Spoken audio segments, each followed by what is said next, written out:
আসসালামু আলাইকুম। আজকের ভিডিওটা অন্যরকম। কেন বলছি?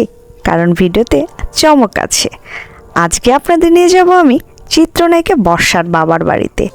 মানে আমাদের যে চিত্রনায়ক আছেন অনন্ত জলিল, ওনার ওয়াইফ চিত্রনায়িকা বর্ষার গ্রামের বাড়ি।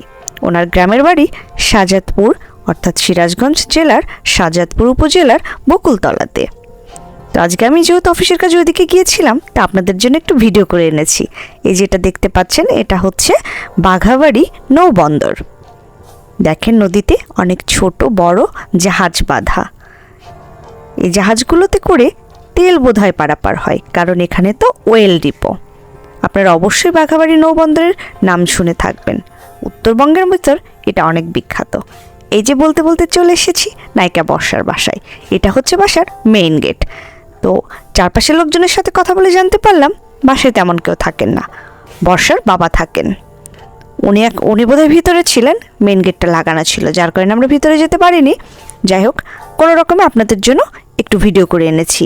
বাসাটা দোতলা, যেহেতু কেউ থাকেন না তাই হয়তো এত যত্ন নেই, বিল্ডিংটাতে রংটা জ্বলে গেছে।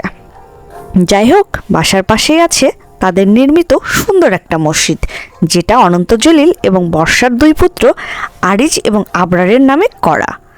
আরিজ এবং আবরার অনন্ত জলিল বর্ষার দুই পুত্র, তো সেই অনুসারে নাম রেখেছে আরিজ আবরার জামে মসজিদ। দেখুন মসজিদটা অনেক সুন্দর। মসজিদের কারুকার্য দেখে বোঝা যাচ্ছে বেশ অনেক টাকা খরচ করে তারা মসজিদটা গড়িয়েছেন। যাই হোক, এটা একটা মহৎ উদ্যোগ, অনেক ভালো একটা কাজ করেছেন ওনারা। বাসার পাশে সুন্দর একটা মসজিদ তৈরি করে দিয়েছেন সকলের জন্য। দেখুন অনেক সুন্দর কারুকাজ, যে কারো নয়ন জুড়ে যাবে। আসলে অনেক সুন্দর। যাই হোক, আজকে এই পর্যন্তই। এর থেকে আর ডিটেল বেশি কিছু শেয়ার করতে পারছি না। পরে যদি কখনো